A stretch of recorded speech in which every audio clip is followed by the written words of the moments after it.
Hello, hello, hello. We are baggage claim experts at taking folks' baggage, breaking it down, and making fun of it in front of a live studio audience. So we are going to get started, and we were given a word off stage to get us started, which is retrieve. Okay. Retrieve. So that actually reminds me of, I'm gonna go first, that's okay. That actually reminds me of this time in college where I was dating this person and we were cohabitating, everything was fine. We ended up breaking up as college people do. And there was this really big fight about who was gonna get some of the shared stuff. Specifically, there was a couch, a bed, and a Wii in question. Okay, and so I thought it appropriate to take the Wii because I play most of the game. So I took the Wii with me. It's fine, whatever. I didn't have a place to go, so I wasn't taking any furniture. Fine. All done. So anyway, so the semester ends and then we reshuffle. I finally get a mover. I end up bringing the bed and the couch to my place, not because I had paid for it, but because I spent the most time in the home. So I felt like I had possessed it with my person. While I was out one night, my ex came and took the bed away and left an air mattress in its place. One might say he retrieved it from my place. And so then I came back and fell on the bed all drunk, and it was an air mattress that wasn't even blown up all the way. So I ended up on the floor. So I just, thanks for letting me share that. Wow. So y'all broke up, and then that's when everything got split like a married couple.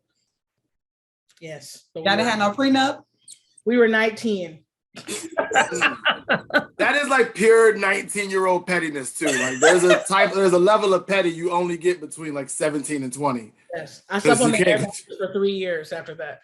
You just committed to the air mattress. Well, I didn't have any additional money because I was in college. So that first off, Samir, those refund checks come every semester. Yeah. Not to me, not to so my were you emotionally attached to the air mattress, or it just was the money? No, I was emotionally detached from any disposable income during college. Okay. No, I will say like that does remind, it was like the weirdest thing. So my very first apartment, I was also 19. I was in the Navy. I got like a 3-bedroom in Virginia Beach with these other 2 guys on my boat. And one of the guys was very strange because he only dated, I don't know how to say it, like he only dated girls who like were very like housemaker type, like they literally would come over and clean all the time. But he had like a harem of women cleaning our apartment. So I was too young to know that I should question this, because I was just like, oh, I get a benefit from these people coming over to clean all the time. And I took like a week of leave, came back, almost everything in my room, like every small thing in my room was gone. I want to know what was in your room before they stole it. Right. I mean, like it was like literally something like, if you look, so like I had like a little like cheap little like camera, because this must have been like 03. So you still had to take your actual camera pictures and then upload them to MySpace. Oh. They were that was the size. My Nextel had like 2 megapixels at the time, so I had to get get some popping off. I see. Yeah. Small stuff so that you didn't have, so you wouldn't notice it. I think because I was on leave, I was home, but I think like so that they would never know that, like they didn't take my bed. Obviously, they didn't take like my surround, like my little. Remember, you used to have like a speaker system, like with the CDs. Because it was 03, you had CDs back then. Back in my day. Did they take your CDs? I feel like some of the CDs were gone. The book, like the 64 book of CDs, like I had the 12-pack book of CDs in the car, but then I had the 64-pack. It was some missing. It was something I couldn't relocate, like that second Outcast, that AT-Aliens. I could never find it again. I was hurt. So this person that stole your stuff was one of the women? I have to assume. You blaming the housekeeping harem and you don't even know that could have been your boy. Right. I mean, I questioned them first. I was like, hey, did y'all borrow some stuff out of my room? They was all like, nah. And like we had a rule that my boy Marcus couldn't just let the girls stay. He always tried to just like let them stay at the crib when he would like make his little errands. And he was like, you can't just be bringing girls here and then just be going out picking up other girls. Like they know what you're doing, bro. Either way. So eventually my boy Larry, who was the third roommate, some stuff of his got missing. And we like had to put two. We was like, Marcus, it's you, bro. That's what I learned to give renters insurance. And a womanizer. Wow. What's Marcus doing today? What's Marcus doing? Now I have no idea. I just know Marcus is why I always have renters insurance from that day on. I was like, you know what? I'm gonna pay this little $11 a month. I'm gonna have all my belongings covered. Wow, I love it. So I don't have this is kind of a story where I kind of wronged somebody, but I still feel the guilt of wronging. Okay. So thinking of college and furniture and retrieving things. So I was dating this guy in college. This is my first boyfriend. Didn't know the etiquette of having a boyfriend. So I asked my best male friend to help me move out my dorm instead of my boyfriend. Awkward little turnout in front of the dormitory when me and my guy friend and him and his girl, one of his girlfriends, passed each other. And I was just like, oh, interesting. But I didn't know that I was supposed to ask him to help me move out. And apparently he obviously didn't care either. We stayed together for a little bit. First off, he cared. He even if he didn't like you, like he cared. Like my ego is gonna be hurt at that point. Like I still feel guilty to this day because I just was like, I didn't know I was supposed to be asking him to do it because okay. I mean, I get it. This was your first relationship, and obviously you didn't quite process and understand male fragility. It is a big thing. It's a whole major at some universities, so it is definitely a big thing. But it's really, for me, it's honestly just like fuck the patriarchy. So I was just like, well, no, it's not no excuse. But did you? I feel like you also had another dude there. Like look, if you like had like you're supposed to be helping heal me from my guilt of something I did, not defending somebody who's not even here. And we got together, we stayed together, we broke up. He had a new girl the next week and they ended up getting married. My guy friend, we're not even friends no more. Yeah, that's the story. This is a tragedy. This is a Shakespearean tragedy, honey. Wow. I got Lady Macbeth who? Okay. Have you met Renee about I'm done with y'all.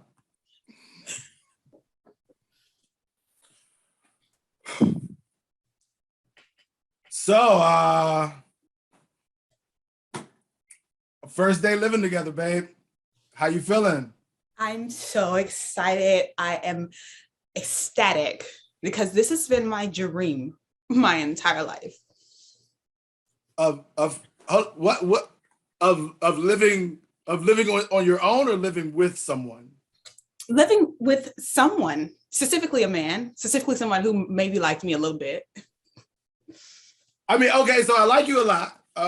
So that at least checks that box. Yeah. Would any man have done like would any man have would do? Like I thought when we I spent my whole refund check on this place. I mean, and now it just feels like just because we was hanging out, you'd have said, okay, I don't know. Well, I've been kind of coaching this since I was like 4 or 5. So it's kind of just been picking the right one. And because we were hanging out and because you liked me a lot and because you were nice and kind and, all those other things that are essential to just having a good partner, I picked you. Oh, you got someone else? Man, I always lose out. Ugh. Good luck, bro. Sorry about that. So was this like kind of just an open situation? Like it feels like more people could have been here sharing the rent, but also are you trying to develop a harem of men? I'm just confused. Wouldn't call it a harem. Just calling it babe, you were worried about the wrong thing. You should feel lucky to be here now with me. you know what? I am very in the moment with you right now. I'm very blessed to be here, but also Absolutely. you didn't say no to harem. You just said you wouldn't call it that. So it is something that you would call it. I wouldn't call it anything but a Bonjour, I'm here for the 2 p.m. with Namakau. Hello. Okay, was that a French dude?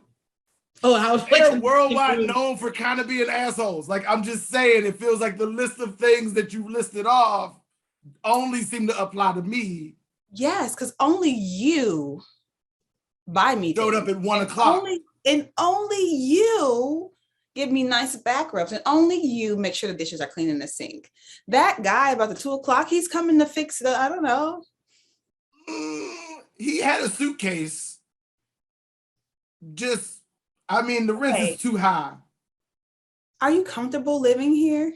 Don't you feel like this would be a great environment to, be with me in? I appreciate the environment. I love you. There's just love. Questions. Wow. Now. Okay. Thank you. That helps. Are you writing that down? I'd love. Okay. Yes. Huh? Do you have to keep track of my emotional state? What?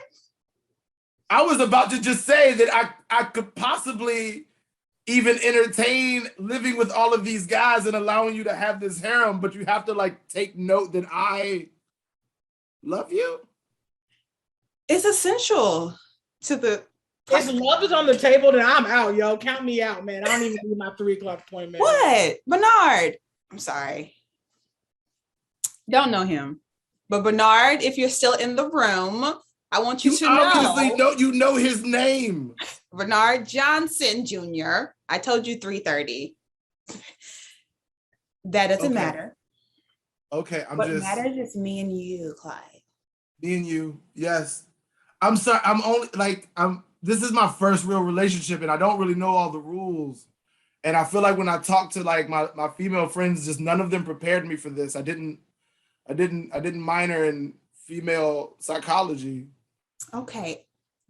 I am so glad to introduce you to the world of relationships. One of the most important things is sharing. Okay, so basically,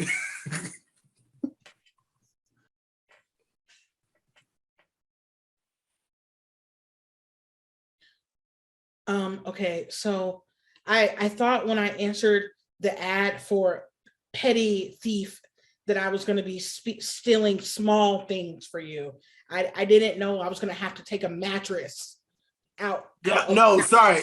I get that. Petty crimes are very small things, and that right. I see the confusion. What we were hiring for was a petty thief. So we want you to just do thievery at the largest scale possible, but for at the pettiest possible times. Oh, but see, I thought that when you said petty, you were talking about a behavioral thing, not like a attitude. Yeah, no. I am very petty. I am extremely petty. Right? Well, if someone wrongs me, I want to destroy their lives. I just feel like your ad should have been clearer because I'm not, I'm really in it for profit. I'm not in for life destruction. That just feels like something that you should talk to your therapist about. And, just Yeah. No. So yes, I would have loved to explain and, clarify this a little bit more, but the newspapers, they charge per letter. So also that's going to be your first job. Check out Clyde and Samia. Have you been wronged by Clyde Thompson? No. You may be entitled to compensation.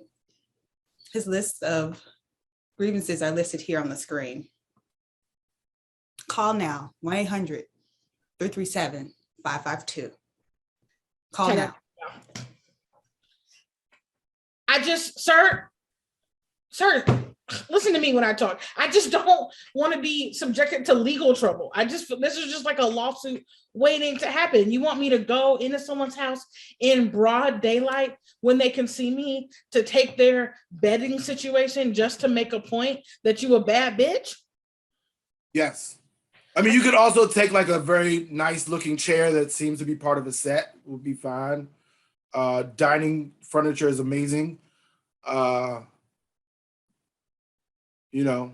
I don't like to take TVs too much because they break. Clyde and Sammy. Yeah. Clyde stole my my one good ottoman that went with the living room set. And thanks to Johnson & Johnson Agency, I was able to get my ottoman back. Call 1-800-552. So yeah, it really is like peak thievery, but just, for the most emotional possible reason. That is really sadistic. Like it is a crime of passion, which tends to have lesser penalties. Why do you have so many situations in your life that require the pettiness? You have to take out a whole Craigslist and apparently a print newspaper ad by the letter to get. Because I'm a passionate man. I'm very passionate about my things. When people wrong me, I respond with emotions. Okay, well, I'm going to need double the cost because you're really annoying. And where do you live again?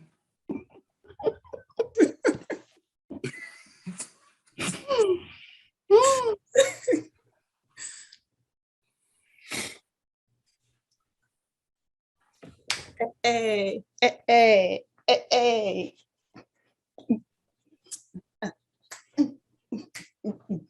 It's my birthday. Hey, it's my birthday. Hey. Thank you so much, girl, for coming. You're welcome. I mean, no one else showed, so I figured it's the least I could do. Yeah. Not really good with like friendship etiquette, so didn't know who I should invite, but I'm glad you came. Yeah. What's your name again? Oh, it's Rebecca. Oh yeah, that's right. I'm sorry. I wrote that on your Starbucks card. I just totally forgot what your name was. I'm so sorry. I'm so glad you were free tonight. Like out of all the people I met today and I asked, you were the one that really, really, really responded well. So I'm so excited. Yeah. So all your friends you met today? All my friends I met today. Oh, okay. Is that typically how you make friends? Honestly, I wouldn't know, but I feel like that's a good thing. I watch a lot of romantic movies, so I follow their etiquette. If you can fall in love in a weekend, I feel like you can fall in love with a friend in a day. Oh, that is well, it's not logic, but it is something. Yeah. And I've had a lot of friends come through. Sometimes they take things, but most times they are criminals. But sometimes they're like you. I mean, I could be a criminal and you don't even know anything about me, but that's fine. Wow, that would definitely set the record off. And so, I mean, so other people have come and stolen something from you and you're still just into the random friend thing because Princess Diamond made it seem possible. Have you ever heard of love at first sight? Yes. Okay, so love at first sight, when you see somebody and you love them, I feel like you should let them into your life. So when I saw you, I thought you were so pretty and so nice. And we had that laugh about that Jay-Z lyric that we both enjoyed. Yeah. So I said, wow, makes sense. Well, part of that was hospitality and the other part was training, but I guess it could be niceness. Okay. I mean, all I said was like, here's your change, ma'am. So the song that we sang together it didn't mean anything? I mean, you said I have 99 problems. And as a courtesy, I said, but your coffee ain't one. But that's just because there's a long line behind you and you were taking up a lot of time by just like staring at my face. So okay. Yeah, it's okay though. It's okay. Yeah, no, it was my pleasure. I just thought there'd be more people here when you said that you were, having your 25th birthday party. Hey, sorry I'm late for the party. I guess I'm not that late. You're right on time. Unfortunately, Jessica and I are having a little bit of a friendship spat, but it's only going to make our friendship stronger. Jessica, are you from the Starbucks around the corner? Yeah, the one on H. Yeah. Yeah. I'm from the Pete's on 8th. Oh, okay. So you also met Teresa at work. Yeah, yesterday we just met. Okay. And so she said she was having this crazy party. I was just like, Yeah, I'm not doing anything tomorrow. fun. So Crazy fun. All my friends are here. Everybody, when I say Renee, you say Rebecca. Renee. Rebecca. Renee. Rebecca. Okay, so since you're here now, John, can you just like help us mediate this friendship issue so we can all have a good time instead of focusing on the negativity and tension that has been placed in the room? Okay. I just got in the room, but okay, we can. So did I, John. So did I. Yeah. I feel like if we're going to be a trio that goes to Mexico. A trio. I'm sorry. Why are we leaving the country? And have fun and meet cute people and have a good time together and eventually be in each other's weddings and then eventually go visit somewhere like Paris or London and have a reunion where it's like okay. Rebecca, Renee, Teresa, just listen. I came here tonight because you said you were having a rager and I didn't have weekend plans. So I came for this one-time experience. Yes, and I feel like you're making me have a lot of rage right now. So No. I also had all those three things apply to me as well. I did not sign up for a 3-0 or for going to Mexico with you. I barely know you. I was just being nice because that's what the customer manual says, that you're always right. When we're in the store, we're no longer in the store. I'm over this. I'm so sorry. Wow, so you don't even want the little party gifts? That's just a Starbucks napkin. Okay. I mean, I'll take some napkins. I thank you. What can I say? I am still Black. I just love to take a good napkin. John, you belong here.